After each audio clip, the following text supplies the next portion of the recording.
Hey guys, I'm EJ and this is Kendall here. We have a very special video for you guys. We're going to be looking back at the 2017 NBA draft and doing a redraft now that we got to see these guys play this year. And you know, we love talking about the NBA draft. Last year we talked about a lot of these players in our YouTube channel, so we got another chance to kind of give ourselves another look at some of these guys we saw in their rookie year. Yeah, I feel like every GM in the league would love to have a redraft. Well, not every GM. I'm sure a lot of guys would have saved their jobs if they had this opportunity. Sure, you know, Magic Johnson's fine with Kyle Kuzma dropping to 27. I'm sure Dennis Lindsey out in Utah is fine with Donovan Mitchell falling to 12. But there are some GMs, Brian Colangelo, that would love to have a redraft of the 2017 draft. But yeah, this is a good draft. We thought it was going to be a good draft, and it's different than how we expected. But I'm interested to see how these guys fall. Yeah, I think it'd be a good way to kind of look at these players now that we've gotten to see them and see where would they shake out if we did do another draft with these same rookie players. So you got the number one pick, Kendall. Where are you going? Yeah, I'm not really taking team into consideration, so don't worry about the Sixers or the Celtics or who's picking at number one. But I've got Jayson Tatum.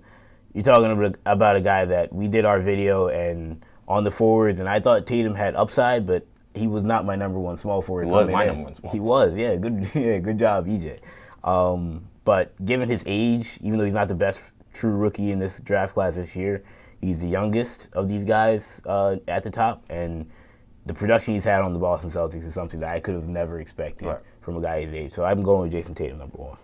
Tatum's a good pick. I think he's been fantastic. Number two for me, I'm going to go with the big man out in Chicago. I'm going to go with Lauri Markkanen at number two. So Lauri Markkanen at number two. He goes off the board. And I look at Lauri Markkanen's game, and the way the game's being played, he's the future. You know, you're a 6'11" guy who can stretch the floor, who's shown in the NBA that we didn't really know he could attack the rim and finish around the basket the way he's shown in the NBA. We didn't really see that much in Arizona. So when you consider he's a lights-out three-point shooter, his ability to drive and attack the rim, I think he's rebounded the ball pretty well for his size also, considering what we thought we were going to see from him.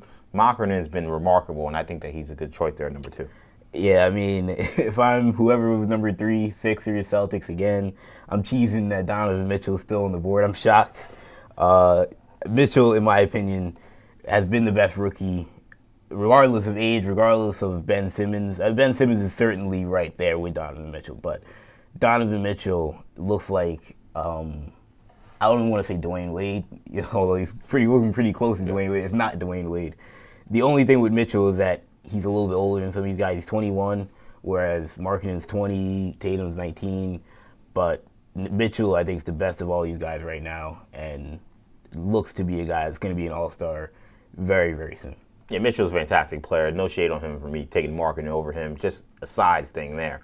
Mitchell's been fantastic. He has a good chance to win Rookie of the Year. At number 4, I'm gonna go with Kyle Kuzma. You know, it's surprising that he's the Laker that goes before the other Laker. I'm going with Kyle Kuzma.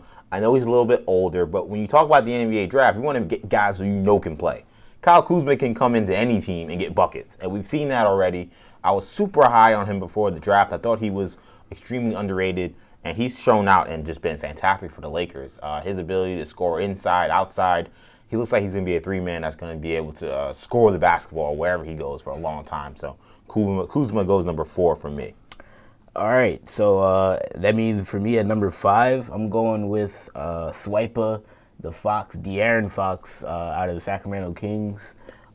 Fox is a guy that started off the season slow. He was always going to be sort of a long-term prospect, but he got hurt. He's come back from injury, and since he's come back from injury, he's been one of the best rookies in this NBA. He's really starting to develop his game. His jump shot's coming along, and you can tell just his lightning quickness is it's extraordinary the way he plays the game at only 19 years old. I think his upside is through the roof. Plus, he's a huge Dragon Ball Z fan, so that's a plus for me. We love Dragon Ball Z, so it's exciting to have Fox there. Still staying in the top 5 in this draft. He went 5 in the last draft, so he's right in the same spot for the 2018 redraft that we're doing. So at number 6, I'm going with Lonzo. Lonzo Ball here goes number 6. Some people may have been disappointed by his rookie year. I kind of expected what we've seen. Some great flashes. He's shown that he could definitely pass the basketball and rebound the basketball. The shooting and the scoring was a concern. I think you're seeing that with his sub 40% field goal percentage. But I still think the way he can run a team, the way he can move the ball up the court, and get guys involved. That's still a special skill. And I think at 6, that's pretty good value based on where he's. Well, is it good value considering you?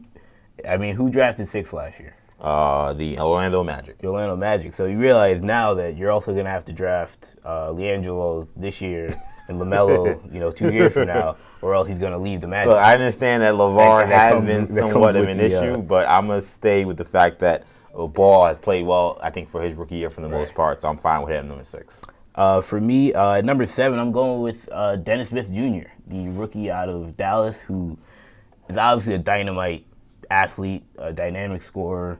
Can get a little sloppy at times. He's a little enigmatic when it comes to his scoring ability.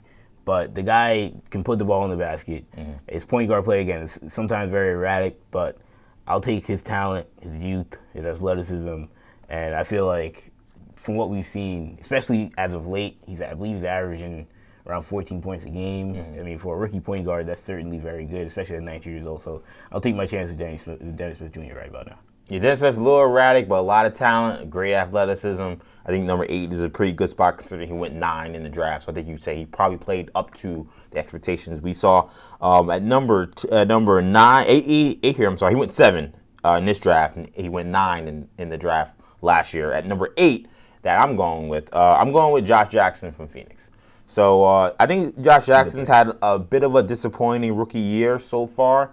I think he started to turn it up late a little bit, and he's starting to see some of that talent that we saw at Kansas. I still think that he has some potential. I love his energy. I love his intensity. I think he's still got to refine his offensive game, but I still think he's definitely worth a top 10 talent. I think that he has a defensive profile that could be outstanding, and he's shown that he could score. He's got to refine his skills a little bit. Something that we knew, and I think that we're seeing a little bit of that, but still worth a top 10 pick. I think that's a good spot for Josh Jackson. That's around where I would have taken him. For me, though, at number 9 we're going with, I think this is probably the biggest faller of all these guys. I'm going with Markelle Fultz. Wow. I had Markelle Fultz number 1 on my board going into last year's draft. He ended up going number 1. We have a video talking about how he's like the next Derrick Rose or the next Damian Lillard or the next James Harden, and right now he's got a broken jump shot. So I mean, it's a shame, but considering again he's only 19, and the problems that he has don't seem to be that physical. They seem to be a lot of it psychological or mental. So I mean, that's a dangerous area to be messing with. But if he can get over that hump and get his confidence back, then Markelle Fultz, there's no reason why he can't be ahead of Ball, Fox, Smith, just like he was before the draft. So I'm going with Markelle Fultz here. Last year we did a video. I had Markelle Fultz as the Rookie of the Year favorite. Wasn't even on my board for a top 10 guy. Really? That's how scared I am with the issues with his shooting. If he can't shoot outside the paint, that's a grave concern. Yeah, so I couldn't even put him on my board. He goes number 9 here. So we at our top 10 pick, our last pick of this redraft. And I'm going to go with a guy who was very unheralded, I think, in this draft, but I think he surprised people. I'm going to go with John Collins from Atlanta. John Collins goes at number 10. He's been a double-digit scorer for the Atlanta Hawks. He's got great athleticism. I think he has a lot of potential. I think he has a lot of talent. I've been a little surprised at how he's been able to immediately come in and score. But one thing about the NBA, and we've seen this before, guys with athleticism who just play hard every night, they could find their way into 3 or 4 baskets easily just by running the floor, just by being aggressive. And John Collins has shown that. He's also shown flashes of some shooting. I mean, he's got really a lot of talent. It's just a matter of him continuing to work on his game. But I think when you're looking at the NBA continuing to get smaller, you say maybe he's a little undersized. I think that he fits well with how the NBA is moving forward. More athleticism, smaller players, but guys a little more interchangeable when you're talking about switching on defense and things like that. John Collins, I think he's a fine pick to go number 10. He was not in the top 10 in the NBA draft last year, so this is a good spot for him to make it this year. He was 19 in the draft last year. When I look at your or this entire list, my biggest gripe with your picks, I had Kuzma 9 on my board. Number 9? How do you have Kuzma number 9? I had him behind Markelle Fultz, which may sound crazy, but he's just a little bit older than these guys, man. He's 23. 22 years old. I mean, I like Kyle Kuzma. It don't matter how old you are if you're getting buckets. But I feel like they may have peaked. When you score a basket, they don't say, okay, how old are you? Okay, because you're older, that's 1 less point. The fact that he gets buckets, regardless of how old he is, it doesn't matter. I just look at Markelle Fultz in 4 years. might be better than Kyle Kuzma. He figures it out. He also might be out of the league. Sure. But he might But be that's better a than Kyle risk Kuzma. you got to take, though, when you're talking about someone like Kuzma. And then Markkanen I had a 5, not as bad, but I may not have gone with him ahead of Donovan Mitchell. Because I think it's the same logic. It's kind of backwards, but I think Mitchell is just so good at this point that it kind of doesn't really matter. But who were some guys that you didn't go with? That we didn't mention that would be on the list for you? Oh, guys who weren't mentioned. The only guy that we were pretty good in terms of my big board. Everyone was taking except for one guy. It was OG Anunoby. He would have actually been my 10th guy. I thought about it. I had him at 14. The way he's played defense, he shoots an extremely high percentage. He's on a winning team. And he's still also a very young player, and he's overcoming an injury from last year. So Are you like throwing in the towel on your boy Jonathan Isaac?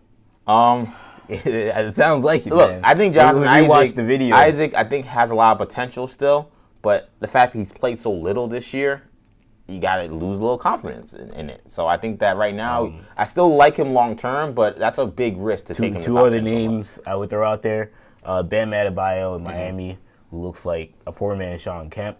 And Luke Kennard, who hasn't gotten the minutes in Detroit because Stan Van doesn't like rookies, but is a guy that I think can still play. So both those guys just barely didn't make it for me. All right. But that's our video, guys. Who do you guys think should have made our top 10? Do you like our order? Do you think some guys have been higher or lower? Make sure you guys comment on this video below. Also, make sure you like this video and subscribe to our channel, New Generation Media. For Kendall, I'm EJ.